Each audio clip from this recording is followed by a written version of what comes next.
नमस्कार प्यारे विद्यार्थियों, आप सभी का स्वागत है आपके अपने YouTube चैनल मेंस एजुकेशन में। जैसे कि आप देख सकते हैं, कक्षा 11वीं वार्षिक परीक्षा विषय हिंदी, आपको पूरा पेपर आपको मैं उत्तर सहित बताऊंगा। तो बिल्कुल आपको शुरुआत से लेकर फर्स्ट क्वेश्चन से लेकर के तो 23 क्वेश्चन तक आपको मैं बताऊंगा इस वीडियो के माध्यम से।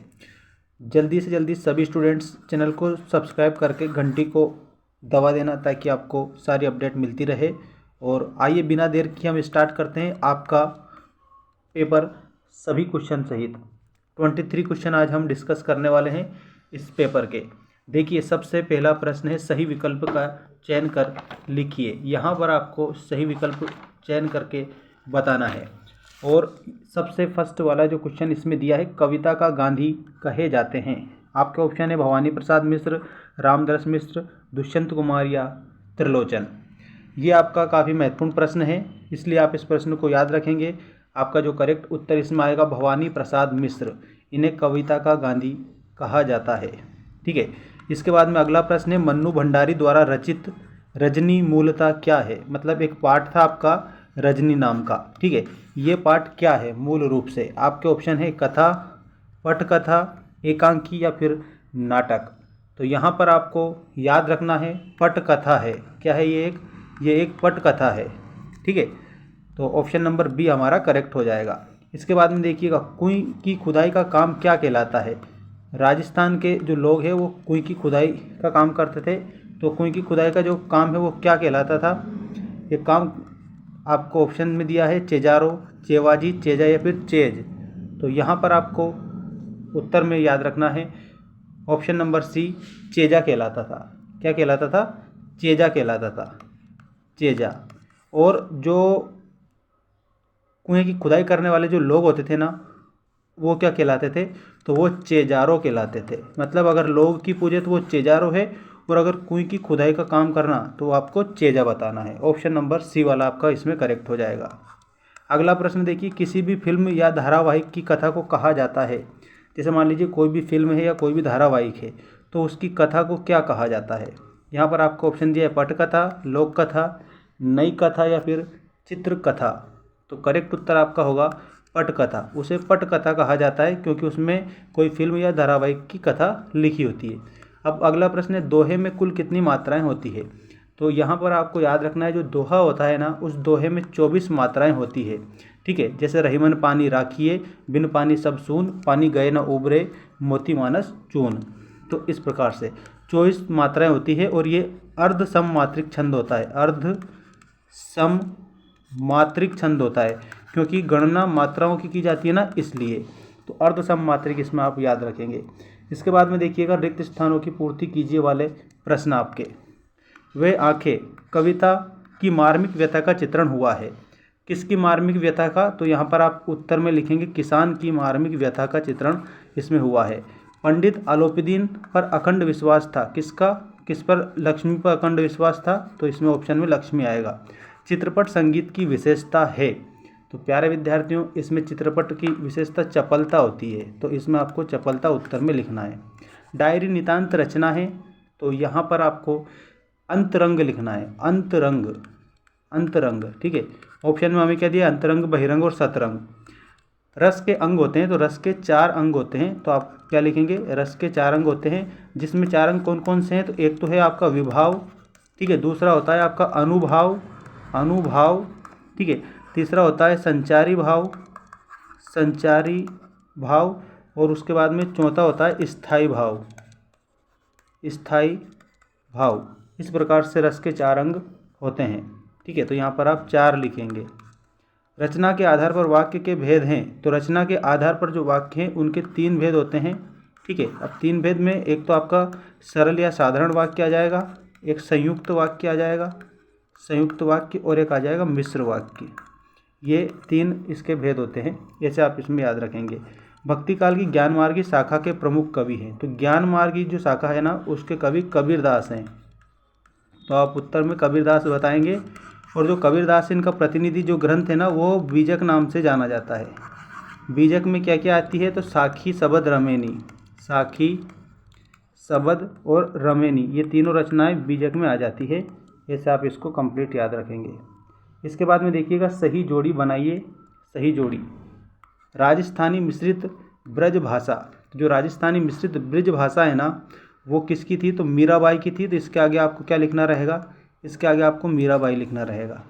भारत माता, तो भारत माता नामक जो पाठ है ये पंडित जवाहरलाल नेहरू का है, जवाहरलाल नेहरू, आप इसमें याद रखेंगे।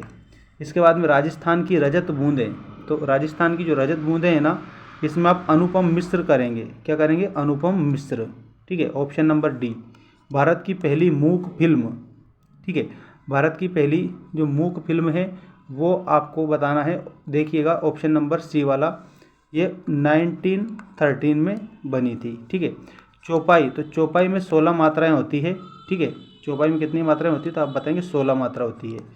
जो ज्ञात नहीं है तो उसके लिए एक शब्द होता है अज्ञात, जो कि हमारा ऑप्शन नंबर फर्स्ट में दे रखा है, जो ज्ञात नहीं उसके आपको अज्ञात करना है। इसके बाद में एक शब्द या एक वाक्य में उत्तर दीजिए वाले आपके ये प्रश्न देखिएगा। मीरा ने अपना आराध्य किसे माना है, तो इसके उत्तर में आपको क्या बताना है, श्री कृष्ण को, श्री कृष्ण। इसके बाद में जामुन का पेड़ कहाँ पर गिरा था, तो इसमें आप दूसरे में लिखेंगे सचिवालय में। जामुन का पेड़ कहाँ पर गिरा था, सचिवालय आप इसमें लिखेंगे, ठीक है। और इसके बाद में सबसे प्राचीन चित्रों के नमूने कहाँ पर मिलते हैं, तो जो सबसे प्राचीन चित्रों के जो नमूने हैं ना वो भीमबेटका और अजंता की जो गुफाएं हैं ना, अजंता एलोरा की गुफाएं, उसमें मिलते हैं। तो आप लिखेंगे भीमबेटका, ठीक है, भीमबेटका और अजंता एलोरा, अजंता और एलोरा, इन गुफाओं में सबसे जो प्राचीन चित्र है ना वो देखने को मिलते हैं, जिससे जो आदि मानव है उसकी जानकारी प्राप्त होती है, ठीक है। बीट से क्या आशय है, तो बीट क्या होता है ये आपको इसमें बताना है। तो ये पक्षियों की विष्ठा होती है, ठीक है, पक्षियों की विष्ठा, क्या लिखेंगे इसमें याद रखिएगा, पक्षियों की विष्ठा, ठीक है। और विष्ठा का मतलब क्या होता है, तो आपको ये ऑप्शन जो यहाँ पर लिखा है ना ये होता है विष्ठा का अर्थ, ठीक है, पक्षियों की बीट। इसके बाद में देखिएगा रसराज की उपाधि कौन से रस को प्राप्त है, तो रसराज की जो उपाधि है वो श्रृंगार रस को प्राप्त है। तो आप क्या लिखेंगे, श्रृंगार रस, ठीक है। सरल वाक्य की परिभाषा दीजिए, तो यहाँ पर मैं लिख रहा हूँ, आप नोट कर लेना। एक ही भाव को प्रकट करने वाले वाक्य को, प्रकट करने वाले वाक्य को सरल वाक्य बोला जाता है, वाले वाक्य को सरल वाक्य कहते हैं। इसमें क्या होता है, एक ही भाव को ये प्रकट करता है, इसलिए इसे सरल वाक्य हम कहते हैं, ठीक है। ये आपका इसका उत्तर हो जाएगा। इसके बाद में हिंदी में नाटक सम्राट किसे कहा जाता है, this is very most important question. इसमें आपको जयशंकर प्रसाद बताना है, जयशंकर प्रसाद, इसका उत्तर हो जाएगा जयशंकर प्रसाद, ठीक है। तो ऐसे आप इसे कंप्लीट करेंगे।